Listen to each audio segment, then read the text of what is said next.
e hoje a gente vai conversar sobre as minhas top 5 leituras do verão. Hoje, exatamente hoje, o outono, que é tipo a melhor estação do ano, está começando e, né, tá na hora de gravar esse vídeo aqui da estação passada. O verão foi uma estação bem ruim de leituras pra mim. Foi agora nesse período em que eu me mudei de apartamento, foi o período em que eu saí de férias, eu fui viajar. Nos últimos meses que eu tava ali trabalhando, antes de eu tirar férias, minha escala tava muito pesada, então basicamente eu quase não consegui ler. Então vocês vão sentir sim uma diferença comparada aos outros dois vídeos que eu já fiz nesse estilo em quantidade de leituras. Em relação à qualidade, vamos ver. O primeiro, então, que eu li foi o Almost Midnight, da Rainbow Rowell, que está bem aqui.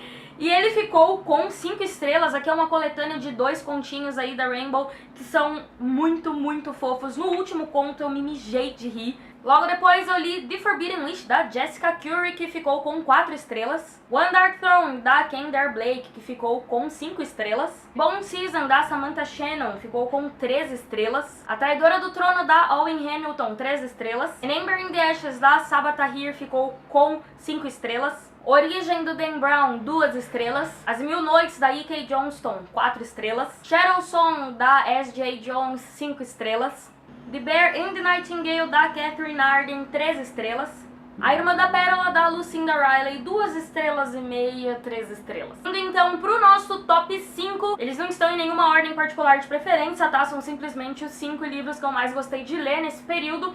E o primeiro que eu vou falar mais a fundo é o The Forbidden Witch. Isso aqui é um reconto, vamos lá, né? Eu adoro recontos. Isso aqui é um reconto da história do Aladdin, só que o gênio aqui é uma gênia, é uma moça. Eu gostei muito aqui do background da Zara, né? Que é o gênio da lâmpada. Muito mais do que eu gostei, na realidade, do que estava acontecendo no presente. Esse livro aqui, ele é muito, muito interessante. Eu gostei demais do que a autora fez com a história e como ela transformou, né, nesse livro.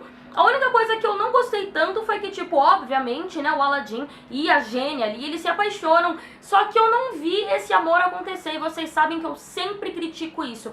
Eu quero sentir o casal me apaixonando, eu gosto de ver ali, tipo, me apaixonar junto, sabe? E aqui não dá pra sentir isso, então eu acho que o romance perde muito da sua força quando isso acontece. Mesmo assim, a história é muito bem idealizada e no final a gente tem uma sacada ali que eu nunca imaginei que aconteceria, que eu achei sensacional. Valeu uma estrela inteira só aquilo ali do final. Forbidden Witch, infelizmente, ainda não foi publicado no Brasil. Não sei se alguém vai publicar, porque ele já foi publicado lá fora já faz um tempo. Mas, né, a gente nunca pode abandonar a esperança. O próximo que eu vou falar não é surpresa pra ninguém, né? Óbvio que é o Shadow Song, da S.J. Jones. É a continuação de quem? Do Winter Song, que eu li lá ano passado, já faz exatamente um ano que eu terminei de ler o Winter Song e foi aquela coisa, um dos melhores livros que eu já li na minha vida. Foi assim, com certeza, né, tanto que vocês viram isso, foi o melhor livro que eu li em 2017 e essa continuação aqui eu tava morrendo de medo de ler e foi sensacional. Foi o que eu falei, acho que no meu vlog, esse livro aqui não foi o que eu queria que ele fosse, eu queria, não quer dizer que eu estava esperando outra coisa, eu estava querendo outra coisa, mas depois que eu li, eu cheguei à conclusão que, tipo, se ele tivesse sido do jeito que eu queria, ele não teria tido a força que ele tem. Então, eu acho que esse livro aqui tá do jeito que ele deveria ser, a história terminou do jeito que ela deveria acabar.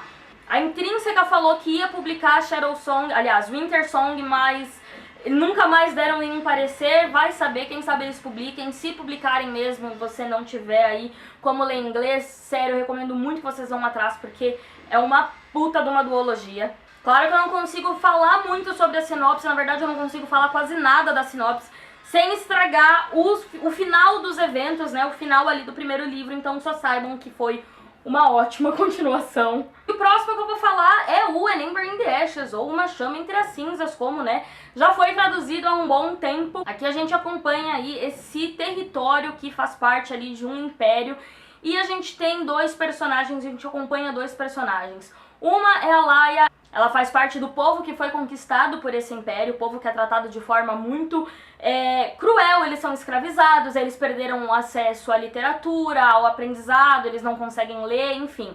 Eles foram realmente super subjugados. E o outro personagem é o Elias, que ele é um dos próximos soldados ali do Império, ele tá terminando sua formação na academia que forma esses soldados, só que ele está planejando desertar, porque ele odeia tudo aquilo. Várias coisas acontecem, a Laia acaba virando escrava da mãe do Elias, que é comandante dessa academia, e o Elias acaba não podendo desertar, porque ele é um dos escolhidos pra tentar ser o próximo imperador. Coisa que, claro, ele não tá muito afim, mas ainda assim. E dessa forma, os destinos dos dois se encontram e a gente tem ali uma história muito interessante que a gente demora um tempo pra descobrir aonde é que ela quer chegar, porque a gente tem meio que dois plots principais ali. A gente tem a Laia, que tá na realidade servindo de espiã, né, pra resistência desse povo subjugado, sendo escrava da mãe do Elias. Por que ela tá sendo espiã? Porque ela quer resgatar o irmão dela da cadeia. Ele foi preso por se afiliar à resistência. O que não foi muito bem o caso do que aconteceu, mas isso não vem o caso aqui. E a gente tem também o plot do Elias, que tá ali junto com a melhor amiga dele, que é uma personagem, inclusive, que ganha um ponto de vista no próximo livro, que é a Elaine Aquila, que pra mim é a melhor personagem desses livros todos. Ela é sensacional. É uma personagem com muitas camadas, assim, uma personagem que não é perfeita, muito longe disso, mas que ainda assim eu gosto muito dela. Enfim, e aí a gente acompanha então esse plot do Elias, que a Elaine também é uma concorrente ali pro posto de imperador. E assim, quem ganhar dentre os quatro, quem ganhar vira o imperador, e o segundo vira ali o primeiro em comando do imperador, o braço direito do imperador. Então a gente tem esses dois plots e a gente não entende muito bem aonde é que eles vão ali se conversar, como é que a história vai ficar às vezes. A impressão que eu tinha é que às vezes a história ia ficar dividida desse jeito pra sempre, só que logo no final os dois plots ali se encontram e aí a gente tem uma revolução e o gancho pro segundo livro. O que eu gostei muito desse livro aqui é que a autora construiu o mundo muito bem. E ela construiu dois personagens aqui muito bem, que nesse caso foram o Elias e a Elaine. A Laia, pra mim, é um erro. Eu não suporto essa garota, eu não gostava dela no primeiro livro, eu tô na metade do segundo livro, eu continuo não gostando dela. Pra mim, tirava a Laia e deixava só os plots do Eli e da Elaine, que a gente tinha uma história perfeita aí. Aí não, tem que ter a bendita da Laia ali no meio, beleza, né? Mas, como eu dizia, o mundo foi muito bem construído, esses personagens foram muito bem construídos. E a gente teve ali uma construção de uma cena no final, que eu até falei isso antes, mas que me emocionou bastante. Foi um momento assim da história muito bem escrito.